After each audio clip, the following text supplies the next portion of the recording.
Welcome to No Control RC. Well, if you watched the last video on how to make this four-wheel steer, you probably heard me saying there I probably wouldn't be happy with it turning the same way all the time, and I would want independent rear steering. So that's what we're going to do today. In order to do that, we have to actually change the electronics in this because it's a 2-in-1 ESC and receiver. So if I'm going to go through that trouble, we're just going to make it brushless. And that's what we're going to do. I've got a brushless setup right here that I got off Amazon, cheap. So we're going to put it in and see what kind of power it can make.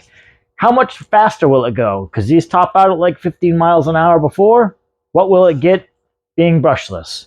And if you haven't checked out the four-wheel steer video, you check it out here. And there's also the regular unboxing video that's available to watch as well. Well, let's get to it. First thing we got to do is get the battery out.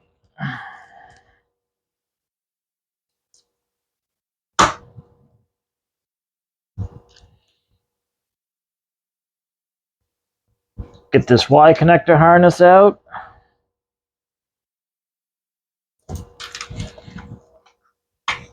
And we're going to go in and take off this side wing so we can get to the motor mount here.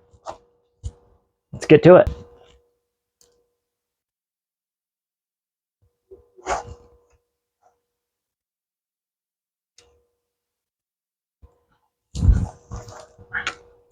All right, now that we get the side body wing off, now we can get to the cover plate here. Behind this is where the motor is mounted.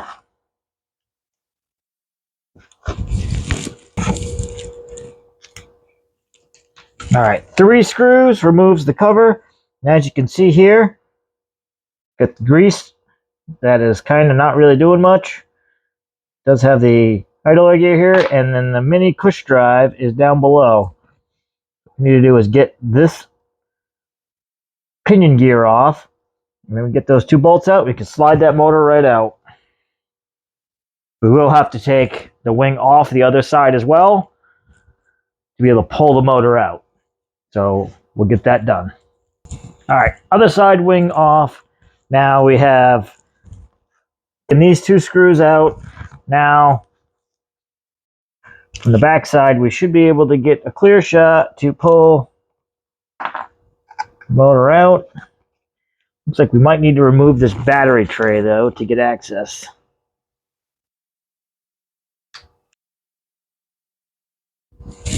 All right, battery tray's out.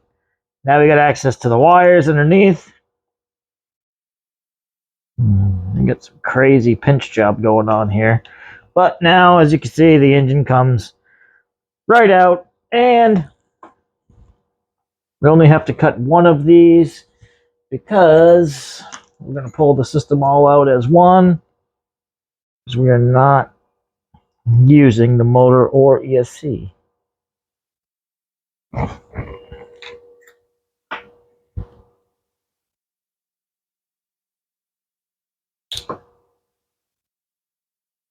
right, so here's your headlights. We'll fold that wire over.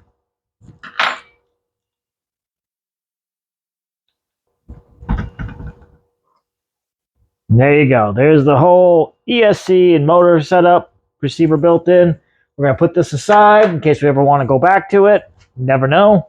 Now let's check out what we have here. Now this little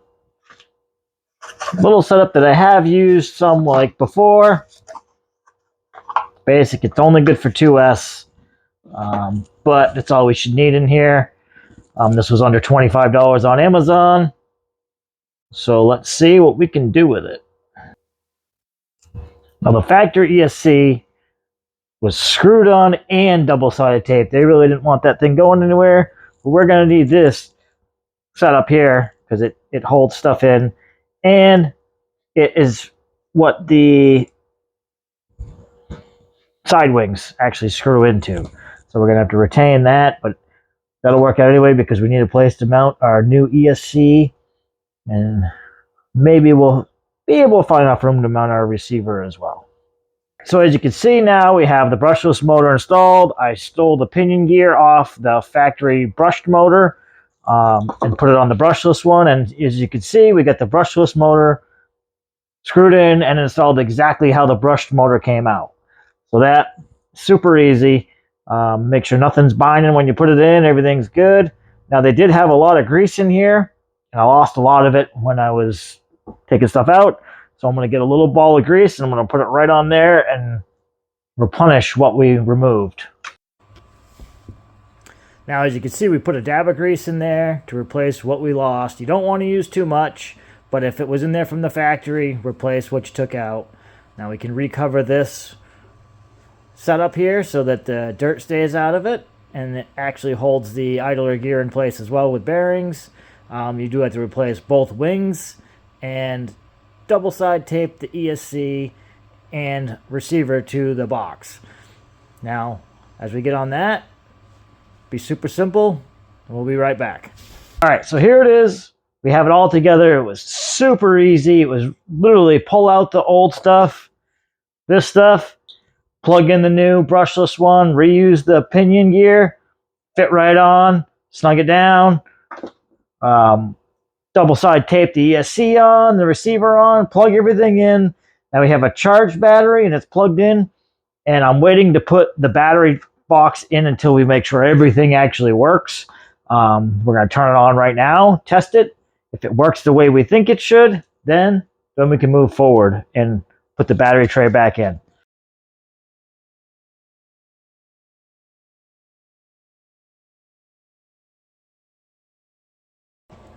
So here it is all together. The wires are all bound up and tucked away the best they can to stay out of harm's way. We got the battery box back in. We got the wires all tucked where they go. Make sure the motor wires are not hitting anything important. And we'd actually ESC on-off switch actually fit almost perfectly in where the old battery used to plug in for the old ESC. Over here you see the receiver. We got everything lined up the way we want it. I mean, there's nothing else to do now but take it out, test drive it.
We're back from running the son of a digger that's now brushless and set up to be four-wheel independent steer. What I'll say is we didn't gain any top-end speed over the brushed version. We're going to have to play around with some gearing to get the top-end speed we're looking for. But the way it's set up now, driving-wise, is pretty neat. As you can see, you can steer any way you want. And honestly, if you could have done this setup on the brushed electronics, I probably wouldn't have adjusted it at all. The brush stuff that came in the truck are pretty well powered for the size. I mean, I have no complaints with this. The biggest complaint was I couldn't set up my independent steering on the rear. If that's not an issue to you, I wouldn't even consider doing a brushless swap to this because that setup's pretty good. And I usually make everything brushless. I mean, we'll get a little bit more out of this down the road, but there's some finagling we got to do with it as well. We got to do some grease. We got to change some gearing. Hope everything's meshed in right. I'll say it took a little bit to get it actually meshed in right. We did a run and it made a noise, so we adjusted a little bit more. Got it dialed in now where it's pretty good. But was it worth it? To me, yes, it was worth it because I like tinkering and messing around with stuff. If you're just buying one of these to have fun and you don't care about four-wheel steer or anything like that, like I said, keep the brush system in it. It's pretty good until it fails. If it fails, then you may want to upgrade. If I wasn't so fixated on four-wheel steer monster trucks that I can play around with, then I wouldn't have done anything. And my battery's blinking low at me, so I'm going to shut that off.